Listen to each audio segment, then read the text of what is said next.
Yo, what's up YouTube? Bruno here, bringing you another matchup guide. This one is going to be against Kennen. He's a lot more popular now, and we're seeing him more often, so let's jump right into it. So with this lane, we will be taking Conqueror, Presence of Mind, Alacrity, Last Stand, Second Wind, and Unflinching. Second Wind and Unflinching, super important. This is something that I feel like you can't get away without having in the lane. So Second Wind with the Doran Shield is going to help in case we get hit by the Qs and auto attacks and so on and so forth, so that we can actually keep our HP up. Unflinching is very valuable because we look at Kennen, and his passive is what stuns, right? His passive is the thing that stuns us every time. He gets 3 stacks, he stuns for 1.25 seconds, gains energy as well, but 1.25 seconds is not a very long time, right?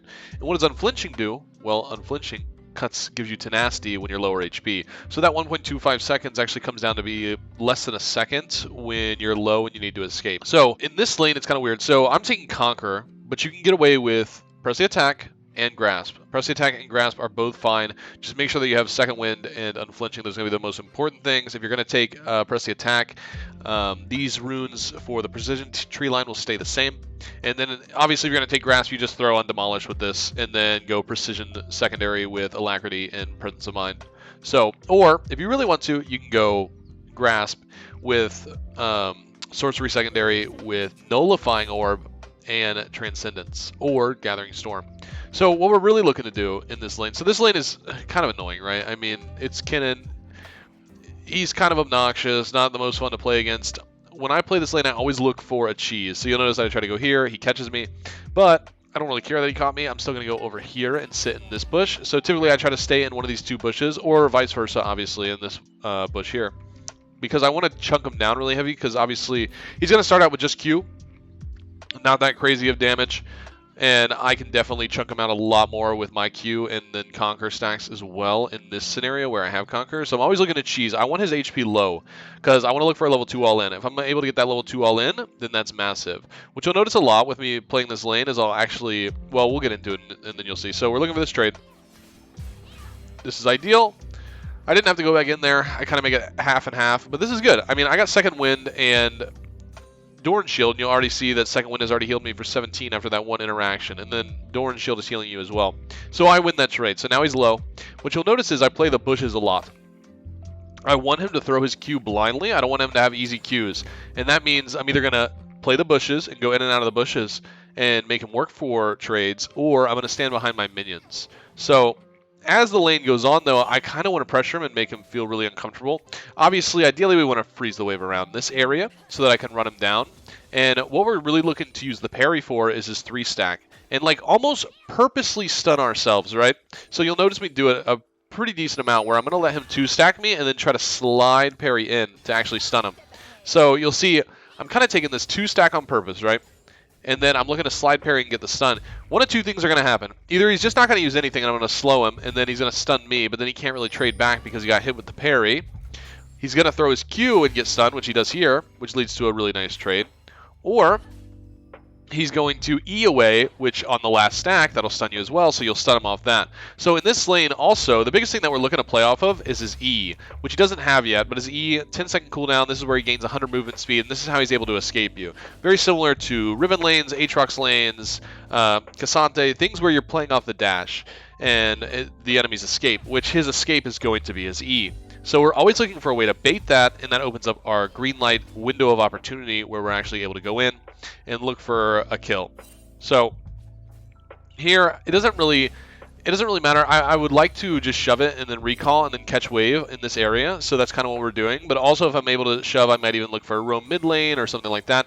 Just because it's kind of hard to get kills on Kennen, so if I'm able to get a kill on somebody else in mid lane or make some waves in enemy jungle, something like that, that's always beneficial because it helps my team.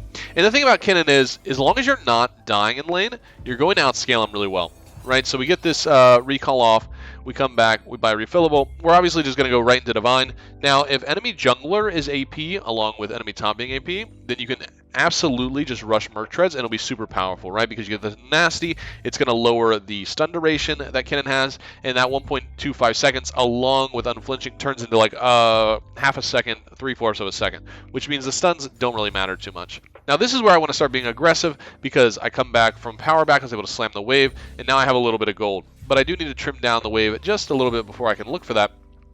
But in this lane, I really do like to play aggressive. I really do like to play aggressive. So you'll notice that I'm always trying to stand behind my minions so I don't get hit by Qs, but I'm also looking for any opportunity on a front-facing Vital where I can go for a kill. And I'm playing the bushes. He's missing his abilities there, and this is like an opportunity here, but it's a lot of minions, so it's a little sketchy. But knowing me, I just will go for it anyways. We're looking for that 2-stack and then parry. Now I don't get the stun there, unfortunately, but that's okay. We get a nice little trade, and now the wave is right where I want it. So now he's forced to recall, right? He has to recall and teleport back because I can just hold this wave. But I have second wind and Doran's shield along with my refillable, so that trade just basically forces out his teleport, and then I get to start regaining my HP. So I'm right back in it. I've got a little bit of an XP lead now because I've got control of the wave, and I can maybe hit level 6 first. That's going to be the goal, right, is to hit level 6 first on this wave crashing, hitting the tower, with him having a hard time farming the ones that are kind of stuck under the tower. But even when we're low, the thing with Kennen is he's got low armor. Like, he doesn't have a lot of armor. So if I ever am able to catch him out and get like my E, Q, auto attack combo on him, then he's going to take a ton of damage, So this is just me resetting because I have teleport as well. So I'm kind of matching teleports because he used his, and either I can catch this wave or teleport. And either way, it's fine. I get a little roam from Levant, which helps me hold the wave a little better. So he's level 6. Ideally, we would like to recall right now and then catch the cannon when we come back. So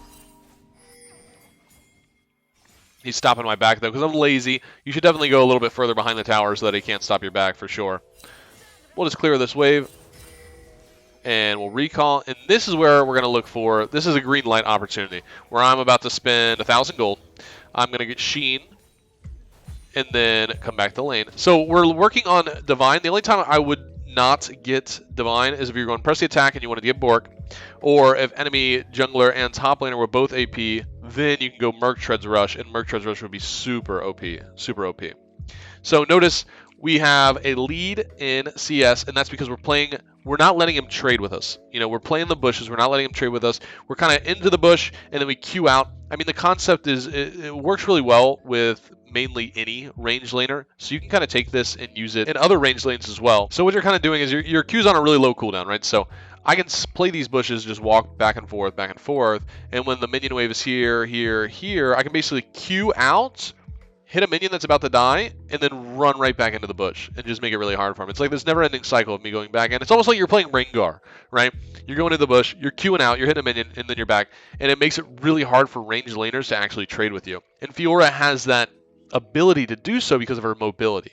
Because I have a Q, my dash is on like a 3-second cooldown. So I can do this and get away with it for a very long time, which allows me to win the lane in CS as well. But also, obviously, I want to punish this guy, because all of his damage comes from abilities, right? So by playing the bushes, if he has to use his Q to go for a cannon or try to trade with me, every time that he uses it, it's an opportunity for me to also just come out of the bush and go for a trade really quick. So right now we're in a really good spot. I mean, we've got the wave crashing, we've got a little XP lead, and also we have a little bit of an item lead right now. We walk up, we stop his back, and now this is a huge green light opportunity. This is like, I want to fight this really bad. I really would like him to stay so I can look for some sort of kill, especially, we both have flash up. I need to look for a way to bait his E out. And when he ults, it's really not a big deal because you can kind of assume that his damage is ramping damage and the stacks just go, go, go. So if you stand inside the ulti and you just use parry, you're usually going to get the stun. Now, if you have like 1 stack, that's preferable. If you can actually keep track of it, it's a lot better to wait till you have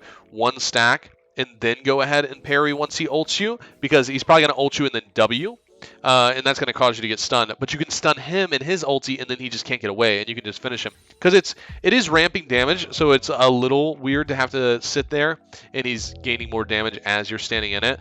But if you get the stun off, you should be able to get like 2 or 3 vitals off really quickly, right? Or maybe even all 4. And that's basically the kill. That's the whole kill right there. But as I'm slow pushing this back, you know, I'm playing behind the minions, like I said before, and then once we get a little bit more pushed up, I can play the bush a little bit, and we're actually going to see a little 1v2, so you'll see the way that I want to play this. So we're going into this. I don't see the gank coming, but he's going to go for it. I'm dodging the Qs. I'm about to play the bush again. I'm staying on the top side here. And so this is obviously, when you see something like this, by the way, just a little fun fact, when your enemy laner walks down like this, and they've been playing very passive the entire lane, this guy's down 13 CS, he has not been playing like this the entire game. You can probably assume that the enemy jungler is there, because this is just weird, right? It's weird that he is finally feeling comfortable and confident that he wants to trade with me for some reason, which, by the way, he's sitting on a lot of gold. I mean, he's sitting on 800 gold, because I stopped his back right here. This is very out of character, so we can just expect the gank.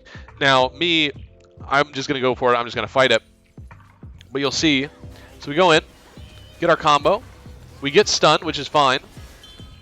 Parry slows him, flashes away. This is just a fun little play here. Boom. Pretty nice. But you'll notice, here's the thing.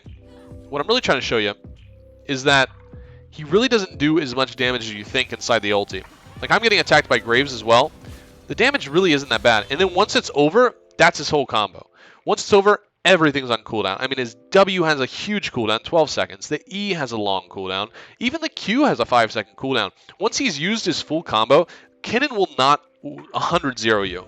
He will not 100-0 you if you guys are even. It's just not going to happen. Which gives you enough time to actually parry, slow him, and go for all of those vitals on the ulti. And you'll notice, because he has low armor and he's a lot more squishy of a character, I just am able to just chunk this guy down like crazy at level 7. And I don't really have anything. I've got Sheen and I've got Longsword. That was 3 vitals worth of damage, plus a little bit of combo in the beginning. And this guy's basically done for. So I'm able to make a really risky play here. And instead of trying to run away, I just flash that wall and go for the kill. And now at this point in the Kennen lane, it's done. It's literally done.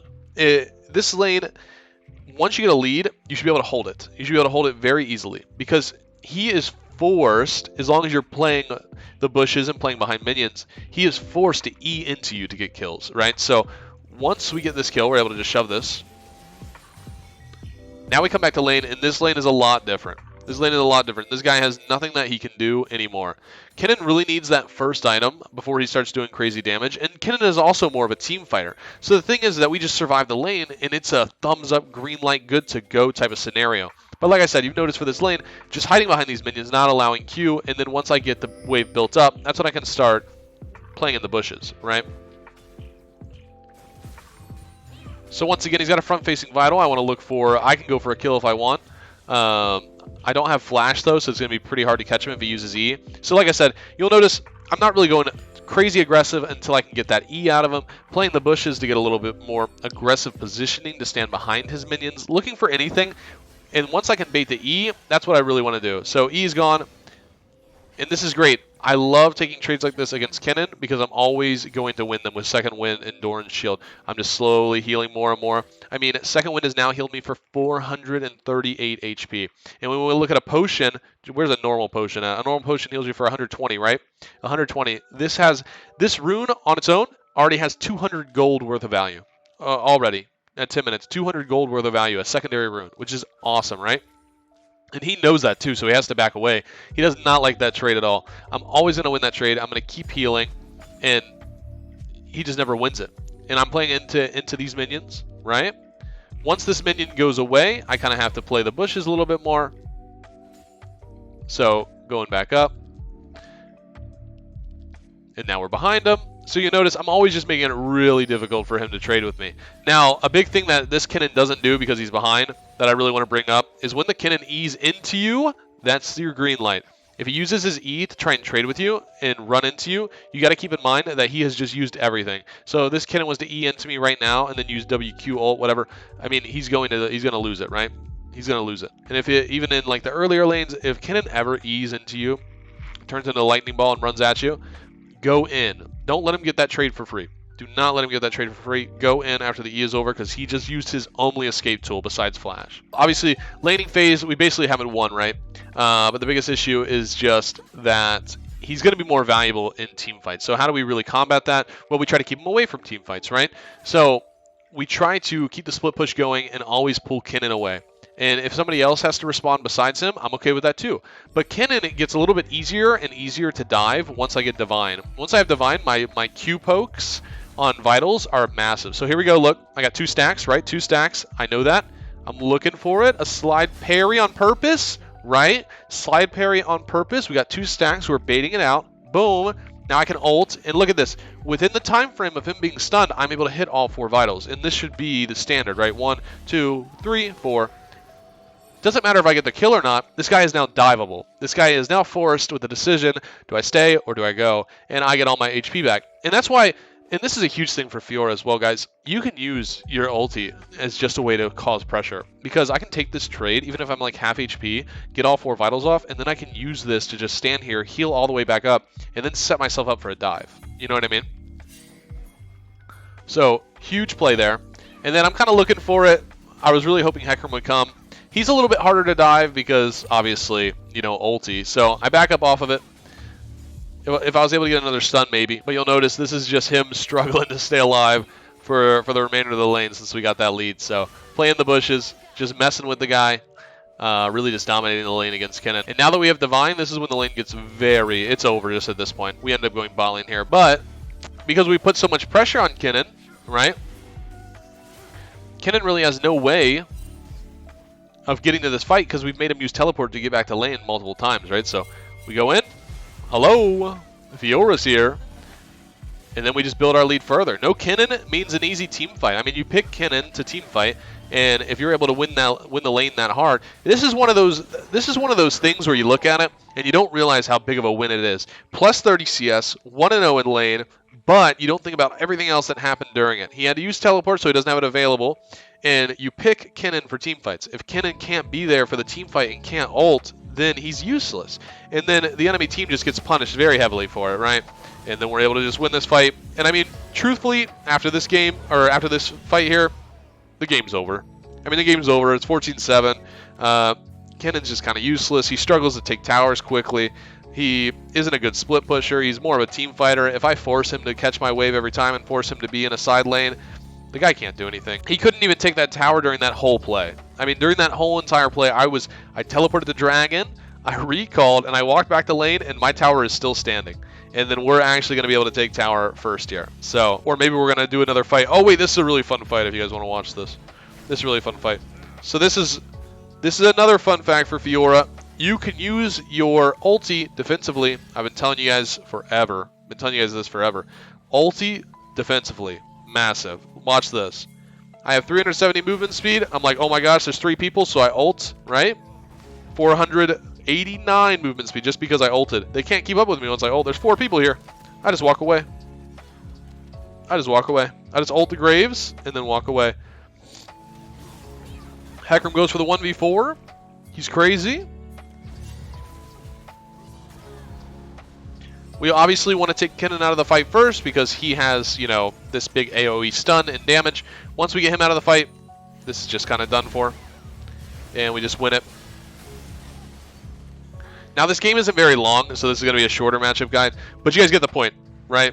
And then you kind of just carry on with it. I go over here. He's going bot lane. I go to match him. He no longer can fight me at this point. 3-0-5. I've just got so much more gold than him. I mean, I'm up 2,500 gold at this point, so we just keep playing the side laning phase the same way, but now I can be a lot more aggressive. So I can just walk right into this guy, right? And then you'll see the Q damage is just crazy. They go ahead and FF. But notice how much, I mean, we're just going to look at this really quick. I know this is the end of the game, but watch how much damage the Divine Poke does here, and then how much damage his ulti really does, and how I can just, he can never 100-0 me, so I can just go ahead and take his entire combo, and then just finish the kill. I just cannot let him whittle me down. You can never let Kennen whittle you down. You just go for it. He did no damage. I would have been able to kill him afterwards. You just can't let Kennen whittle you down. If you let him whittle you down in the lane, that's how you're going to get killed. And make sure that you're playing those bushes, staying behind minions, take an MR rune instead of armor or HP, second wind, Doran's shield, and you got the win. And you're going to be all right. Guys, that was the Kennen matchup guide. I hope this video helps you guys out in this lane. And good luck in your climb in Season 13. I hope you're all getting huge wins, huge LP gains. Until next time, guys. Peace out. Love you. Bye-bye.